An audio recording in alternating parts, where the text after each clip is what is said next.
bienvenue dans cette nouvelle vidéo. Aujourd'hui, comme vous l'avez vu dans le titre, on se retrouve pour mon bilan lecture du mois de octobre. Donc voilà, toutes les petites beautés. Donc j'en ai lu 7 ce mois-ci au total. Et je vais vous les présenter par ordre de lecture en fait. Donc comme d'habitude, mon petit téléphone avec mes notes et du coup mes avis, etc. Et j'ai commencé le mois avec un livre toujours sur l'université, etc. Puisque j'étais encore dans un mood rentrée scolaire. Donc j'ai lu The Bucket List de Alice des Merveilles. Voilà la petite beauté.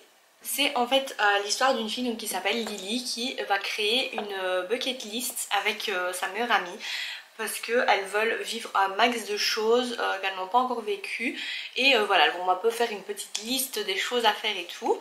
Et en parallèle, elle va devoir cohabiter avec Maël qui est le meilleur ami de son frère et du coup elle va devoir aller habiter là-bas, etc. pour X raisons. Et en fait il s'avère que Maël a besoin d'elle pour quelque chose.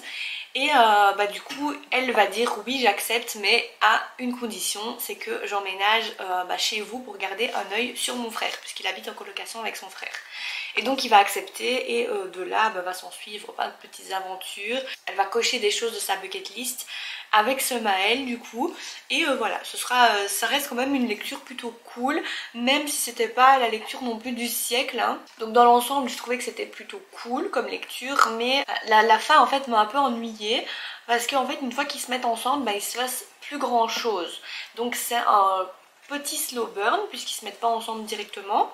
Mais une fois qu'ils se mettent ensemble, voilà, on s'ennuie en fait, il se passe rien d'extraordinaire.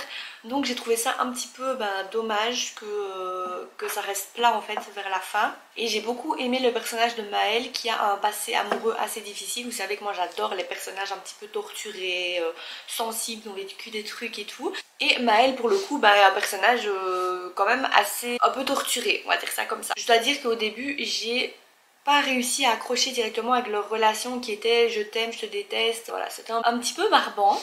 Mais après ça a été, au final j'ai plutôt bien aimé dans l'ensemble, c'est pour ça que j'ai mis un 3,5 sur 5. Ensuite j'ai continué le mois avec Belle Morte, le tome 2 de Bella Higgins. Donc du coup je vais pas vous expliquer vraiment le résumé, etc. vu que c'est le tome 2 et j'ai parlé du tome 1 dans mon bilan lecture de septembre. Donc si vous voulez aller voir ça, n'hésitez pas à y aller du coup. Là j'en ai parlé vraiment en profondeur, mais là je vais vous donner un petit peu mon avis global sur le tome 2. Globalement il y avait beaucoup plus d'action que dans le tome 1, quand même pas mal. J'ai moins apprécié ce tome là, même s'il y avait plus d'action, donc c'est vrai qu'on s'ennuyait pas, la lecture est passée rapidement, mais moi j'ai moins apprécié que le tome 1 parce que c'est en fait beaucoup moins centré sur la romance, j'ai trouvé. Je trouve que ça passe vraiment en second plan et j'ai trouvé ça dommage parce que j'ai tellement aimé la romance qu'il y avait dans le tome 1. Vraiment j'avais vraiment accroché avec ce livre, ça avait été un 5 sur 5 le tome 1. Mais là, je sais pas ce qui s'est passé, je sais pas pourquoi la romance s'essouffle un petit peu comme ça, alors enfin je trouve ça dommage. Un petit peu déçue, même si ça reste un bon livre, avec pas mal de rebondissements, mais voilà, c'est pas forcément le genre de livre que j'aime. Moi j'aime bien quand la romance est vraiment prenante, et là malheureusement c'est plus trop le cas, mais j'ai quand même mis un 3,5 sur 5, puisque ça reste un livre qui est plutôt pas mal. Ensuite j'ai continué avec Les Loups du Millénaire de Sapir A. Englard. J'ai commencé cette saga qui est vraiment super, vraiment j'ai vraiment adoré ce tome 1. Ça a été presque un 5 sur 5 pour moi, tellement que déjà c'est rare en fait les livres qui parlent de loup-garou, etc. Donc j'ai trouvé ça top parce qu'il n'y en a pas beaucoup. Et en plus il est super bien écrit et l'histoire est intéressante. Voilà, alors pour le petit résumé. Ici on va suivre Sienna, donc qui est une jeune loup-garou qui n'a jamais succombé à la frénésie. La frénésie c'est quoi? C'est un jour je crois dans l'année ou plusieurs jours dans l'année où les loups-garous un peu ressortent leur instinct primaire sexuel. Et du coup ils sont un peu en chasse comme les animaux quoi. Mais elle a jamais succombé malgré que l'envie était très forte. Sauf que l'alpha de la meute qui s'appelle Aiden va craquer sur elle, vraiment il va avoir un coup de foudre et il va la marquer directement. On connaît un petit peu la suite, c'est un peu compliqué d'expliquer le résumé puisqu'il y a des termes et tout qu'on comprend pas forcément si on n'a pas lu le livre, donc j'essaye de faire simple. Donc elle aussi va être fort attirée par lui, mais elle va vouloir essayer de résister parce qu'elle a passé assez compliqué, il s'est passé certaines choses qui ont fait qu'elle n'a pas du tout envie de succomber à la tentation. Et voilà, si vous lisez ce livre, vous saurez de quoi je parle, mais en tout cas c'est vraiment un super livre. Il y a pas mal de rebondissements, donc c'était trop cool. Moi j'adore ce genre de livre avec un peu un univers différent de notre monde actuel quoi. Et j'ai trouvé que grâce à la plume c'était vraiment immersif, donc on avait vraiment l'impression de voir un film en fait, ou de se retrouver vraiment dans l'histoire. En plus de ça, les livres sont assez court, je crois qu'il y a à peu près 300 pages, oui c'est ça, il n'y a même pas 300 pages dans chacun des livres, donc voilà, ça se lit mais hyper vite.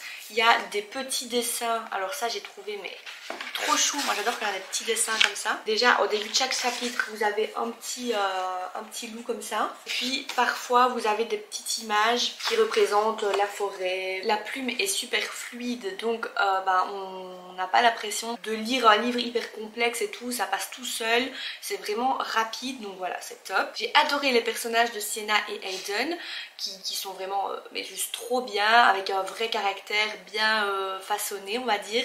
Surtout Aiden, j'ai vraiment aimé Aiden qui est l'alpha. Il est assez autoritaire mais il est surtout hyper adorable et attentionné avec Sienna. Donc ça j'ai trop aimé parce qu'il a un côté un peu à la dure avec les autres, mais avec Sienna il est super doux, super attentionné, donc c'était trop mignon.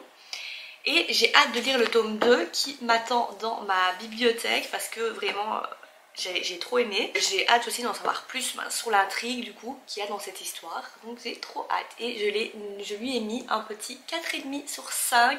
Vraiment il fallait pas grand chose pour me mettre un 5 sur 5, mais il manquait un petit truc quand même. Le prochain livre dont je vais vous parler, je ne l'ai plus ici puisque je l'ai déjà vendu sur Vinted, c'est Étoile du Nord, je vous mets une photo juste ici. C'est en fait le dernier tome de la saga Compass Série, une saga vraiment que j'ai trop aimé. Les livres étaient hyper touchants, franchement ils avaient tous un petit quelque chose, même si mon coup de cœur a été le tome 2, vraiment j'ai eu un gros coup de cœur pour ce tome. Et le dernier tome, donc le tome 4, était bien, mais je m'attendais à mieux au vu des autres tomes que j'avais adoré, coup de cœur 5 étoiles et tout. Celui-là je lui ai mis 4,5 parce que pour moi il manquait un tout petit truc, vraiment pas grand chose, mais il manquait quelque chose. Je trouve que, je pense, si je me souviens bien, la fin était un petit peu trop longue à mon goût. Donc dans ce livre on va parler célébrités, stars d'Hollywood, etc. On va suivre en fait deux périodes en parallèle, la période du passé et la période du présent, où en fait on va un peu connaître l'histoire de Aiden, encore une fois, où, franchement ça m'a perturbée parce que dans le livre d'avant il s'appelait Aiden, et là dans l'Étoile du Nord il s'appelait Aiden aussi. Donc j'ai été pas mal perturbée par les prénoms vu que c'est deux personnages totalement différents. Donc voilà, ça m'a pas mal perturbée, c'était pas fait exprès mais voilà. De Hailey et Aiden qui sont amis depuis vraiment la plus tendre enfance. Vraiment ils se sont limite toujours connus parce que leurs mères sont amies. Donc voilà, sauf que donc ils ont passé toute leur enfance ensemble, ils se sont soutenus et tout, puisque Aiden n'était pas très populaire à l'école et Hailey non plus, puisqu'elle a toujours eu un petit peu des rondeurs, donc elle a eu beaucoup de mal à s'accepter telle qu'elle était et à encaisser toutes les critiques des autres quoi. Un jour Aiden part pour suivre sa carrière d'acteur, donc vraiment il va avoir toute une intrigue là-dessus pour savoir en fait pourquoi il est parti comme ça, qu'est-ce qui s'est passé, pourquoi ils se sont quittés dans de telles conditions et tout. Donc j'ai trouvé ça vraiment super, c'était vraiment une trop belle histoire, surtout que moi j'adore quand on parle d'enfants dans les livres comme ça, les relations entre enfants, je trouve ça trop mignon et on voit vraiment leurs relations d'enfants évoluer ensemble et j'ai trouvé ça mais trop chou, vraiment c'est un truc que j'adore. C'était vraiment une histoire encore une fois hyper émouvante, vraiment qui nous touche en plein cœur parce que quand ça parle d'enfants évidemment c'est encore plus touchant, et là c'était vraiment trop chou. Même la plume quand on voit la période du passé, donc que quand ils sont enfants, la plume elle est trop mignonne, vraiment j'ai trouvé ça trop chou. Ça traite aussi de la grossophobie, etc. Donc encore une fois un sujet qui est vraiment hyper important et qu'on retrouve dans pas mal des autres livres aussi de la Compass série. C'est vraiment un sujet qui aborde un petit peu tous les tomes sauf le tome 1 et 2 je crois, mais le tome 3 et 4 c'est vraiment centré là-dessus. Et encore une fois, Brittany, donc l'autrice, elle nous a concocté un personnage masculin mais incroyable, comme tous les persos de ces livres, en tout cas de la Compass série, vraiment incroyable. Et ce que j'ai trouvé trop génial, c'est qu'à la fin on revoit tous les persos des anciens tomes, donc du tome 1, 2 et 3, et vraiment ils se réunissent tous ensemble et on voit qu'ils font qui passent les fêtes ensemble avec tous leurs enfants et tout. Mais j'ai trouvé ça mais trop bien, ça clôture la saga vraiment hyper bien en fait, sur une note hyper positive, et c'est ça qu'on veut. Ensuite j'ai enchaîné avec Tainted Hearts de Jen Guerrieri, qui était trop bien. Vraiment, si je peux vous conseiller un livre de tous les livres que je vous présente, c'est celui-là et mon coup de cœur qui arrive en dernier. Mais celui-ci était vraiment trop bien. En plus il y a un deuxième tome qui est sorti, je l'ai d'ailleurs dans ma bibliothèque, il faut absolument que je le lise. Là, donc en fait on va suivre Ali, qui est une danseuse. Elle a intégré une école prestigieuse de danse classique, etc. Vraiment c'est son rêve d'enfant, et un jour son meilleur ami va lui demander d'aller interviewer un groupe de rock assez connu, mais qu'elle ne connaît pas puisqu'elle ne s'intéresse pas du tout au rock. Et elle va s'attirer les foudres en fait du chanteur de ce groupe qui s'appelle Chester. Et donc lui c'est vraiment quelqu'un de très sombre, qui aime faire du mal aux gens en fait pour le plaisir. Vraiment c'est un petit peu dark romance, j'ai trouvé. Enfin légèrement, j'ai quand même trouvé que c'était de la dark romance parce que son personnage est assez dark, il fait quand même des choses qui sont difficiles à encaisser, donc j'ai trouvé que c'était quand même parfois un peu violent. Et du coup lui il va pas en fait il va pas apprécier que Ali lui réponde, qu'elle ait confiance en elle, qu'elle baisse pas les yeux quand elle le voit, etc. Donc elle va vraiment lui rentrer dedans un petit peu, et lui ça va pas lui plaire. Du coup il va un peu la poursuivre partout et il va lui faire du chantage en fait. Donc elle va devoir plier à toutes ses demandes, et voilà. Et alors le plot twist dans ce livre est juste mais incroyable. Vraiment le plot twist, je m'y attendais pas du tout. J'ai même eu du mal à comprendre en fait, pour vous dire. Je n'arrivais pas à comprendre, je me disais non c'est pas possible et tout. Enfin vraiment c'était incroyable. Incroyable, j'ai beaucoup aimé ce livre, j'avais tout le temps envie de le lire et tout, et le plot twist c'était vraiment un truc de fou quoi. J'ai trop aimé le plot twist. En plus j'adore l'univers de la musique, moi j'adore, c'est un truc voilà, c'est pépite pour moi les livres avec la musique dedans. Donc là ça regroupait musique et danse, donc c'était juste incroyable. Aussi ce que j'ai trouvé trop bien, c'est qu'il y a beaucoup de détails avec les scènes de danse, donc vraiment on arrive vraiment à s'imaginer toute la chorégraphie en fait dans sa tête, et c'est un truc de dingue. Je sais pas comment l'autrice a fait pour décrire les pas de danse à ce point, mais c'était trop bien fait. Alors Chester c'est un personnage qu'il faut vraiment prendre avec des pincettes, puisque c'est pas un personnage hyper facile. Il est très aigri, il est très méchant avec Ali, mais une fois qu'on lit son point de vue on comprend plus de choses et il devient un peu plus touchant en fait. On le pardonne en fait des choses méchantes qu'il fait, voilà. Et ça m'a trop donné envie de lire la suite, vraiment, quand je suis arrivée à la fin, quand il se passe le plot twist et tout et qu'il se rend compte de la chose. Je voulais trop lire la suite, je l'avais pas directement, là je l'ai maintenant, mais je suis dans une autre saga pour l'instant, donc je vais pas le lire tout de suite. Mais vraiment c'est un des prochains livres que je vais lire en tout cas, trop bien. Prochain livre qui est idéal pour la période d'Halloween, c'est Layla de Colleen Hoover. Alors j'ai mis énormément de temps à le lire, puisque Colleen Hoover n'est pas une autrice que j'apprécie plus que ça. Voilà, ses livres sont pas exceptionnels selon moi. Et celui-là j'ai plutôt apprécié, franchement ça a été une belle découverte, surtout pour la période d'Halloween.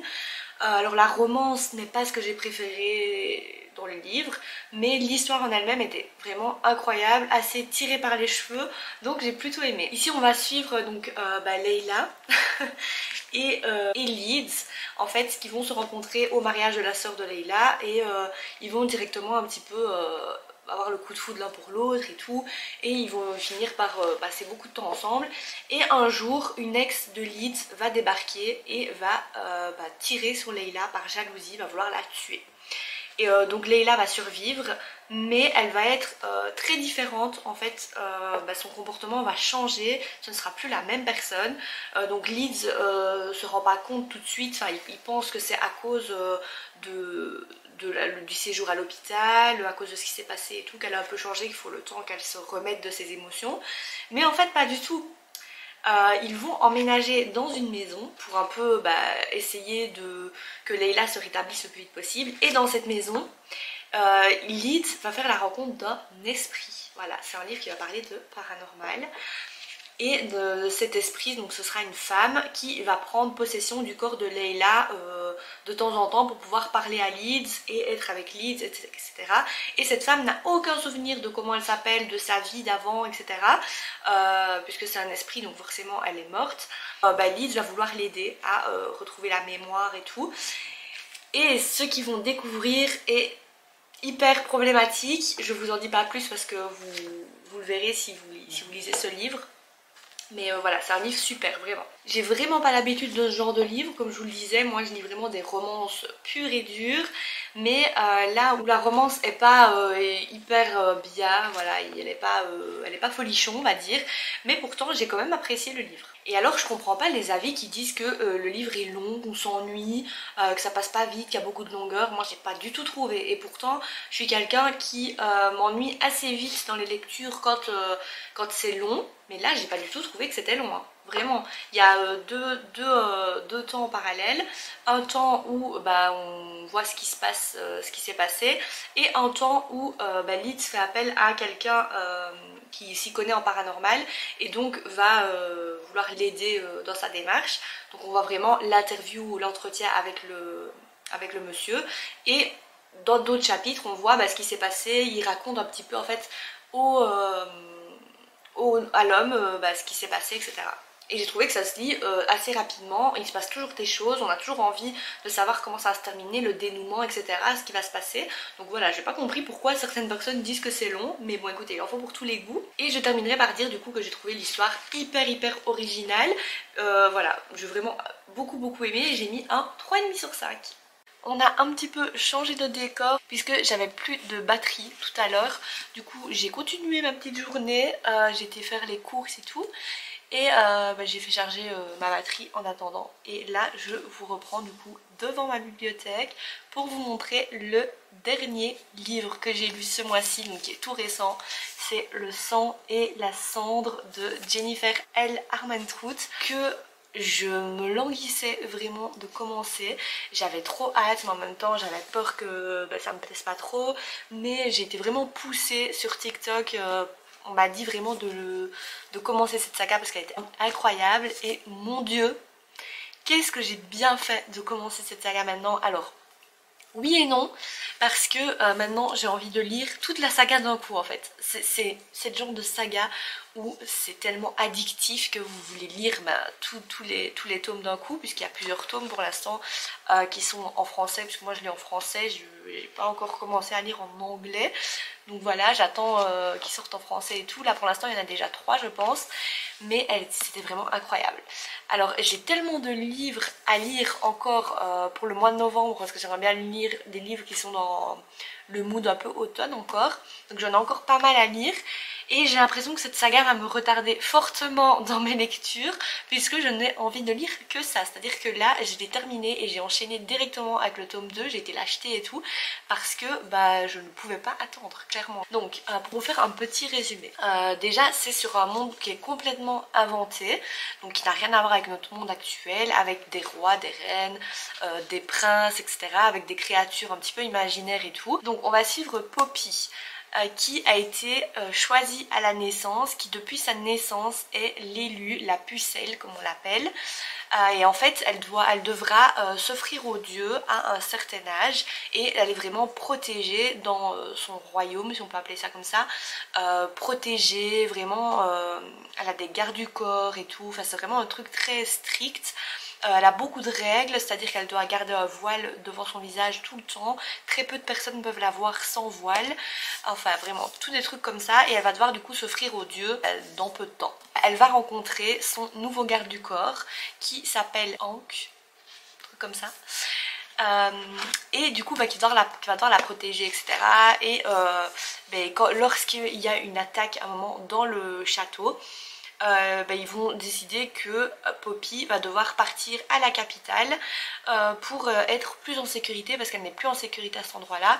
Et donc voilà, elle va partir avec Hank et tout, et ils vont faire tout un périple. Mais il va se passer un truc de dingue. Vraiment, moi j'ai été spoilée, donc je le savais déjà. J'ai été spoilée à moitié parce que voilà, je ne veux pas en dire plus. Mais le plot twist est dingue, vraiment. J'ai adoré. Alors ne parlons pas de la romance qui pour moi est extraordinaire. Vraiment, la romance, c'est... J'adore. Vraiment, littéralement, c'est devenu ma saga préférée. Là, je suis en train de lire le tome 2, j'aime tout autant. Donc j'espère vraiment que la suite ne va pas me décevoir parce que... Waouh, j'adore. Autant l'univers... avec les personnes qui ont été créées, on dirait un peu des zombies qu'on appelle les effondrés. Voilà, il y a plein de choses, il y a différents royaumes, il y a les Atlantiens, enfin il y a plein de trucs. Donc vraiment c'est un livre complètement sorti de la réalité, avec tout plein de choses qui ont été inventées. Donc parfois c'est un peu difficile à suivre, il faut bien s'accrocher parfois, surtout au début. Au début quand on commence à lire on se dit mais oulala je comprends rien, qu'est-ce qui se passe, c'est quoi tout ça. Mais rapidement on rentre dans l'univers et on comprend tout facilement, tout est très bien expliqué. Enfin, voilà, vraiment moi j'ai adoré la plume. C'est peut-être un petit peu long parce que le livre fait quasiment 800 pages, mais parce que c'est tout un monde imaginaire, enfin tout un monde créé, et il faut beaucoup de pages pour pouvoir l'expliquer et bien le comprendre en fait. Donc voilà, et même dans le tome 2 on apprend encore plein de choses. Donc voilà, je ne peux que vous conseiller de lire ce livre. Vraiment, si vous voulez une saga qui est un peu dans la romantaisie, parce que je crois que c'est ça, de la romantaisie, lisez. Évidemment si vous aimez la romance, parce que la romance est bien présente pour mon plus grand bonheur. Mais je vous conseille vraiment cette saga parce que elle est juste waouh. Moi j'ai mis du temps à la commencer et franchement maintenant que je suis dedans, c'est une pépite, vraiment c'est une vraie pépite. Mon petit bilan est terminé. Ça change de d'habitude parce que là je fais vraiment une vidéo face cam en mode posé, voilà, où je vous parle un petit peu de mes lectures et tout. C'est pas vraiment un vlog comme d'habitude où je vous prends avec moi toute la journée, mais j'adore faire ça, vraiment. C'est pas mon style de vidéo puisque d'habitude je fais principalement des vlogs, mais j'adore vous parler comme ça des lectures que j'ai lues durant le mois et tout. Je trouve ça trop cool et j'aime bien en faire chaque mois parce que je lis quand même entre 8 et 12 livres par mois, tout dépend des mois, je dirais entre 8 et 10. Et du coup j'aime bien vous en parler comme ça parce que je me dis si je vous en parle dans des vidéos qui n'ont rien à voir, ce sera un peu redondant parce que je vous en parlerai souvent du coup, puisque le livre je le lis assez rapidement et du coup je vous en parlerai quasiment dans chaque vidéo. Donc je préfère faire une vidéo vraiment dédiée à ça, comme ça si ça vous intéresse tant mieux, et si ça vous intéresse pas vous n'êtes pas obligé de regarder quelque chose qui vous intéresse pas. Donc voilà, je préfère largement faire comme ça et je pense que je continuerai malgré que je fais un petit bilan sur TikTok récapitulatif, mais je donne pas mon avis comme ça pour chaque livre. Donc voilà, j'aime bien le faire parce que j'adore la lecture, c'est mon échappatoire, c'est vraiment quelque chose que j'aime, c'est vraiment ma passion, ça me vide un peu la tête et tout. Donc voilà, j'espère que cette petite vidéo vous aura plu. Si c'est le cas, n'hésitez pas à mettre un petit like et n'hésitez pas à me dire en commentaire si vous avez déjà lu un de ces livres, ce que vous en avez pensé, et si un de ces livres vous tente et si oui lequel. Et moi je vous dis à la prochaine pour une prochaine vidéo. Bye bye.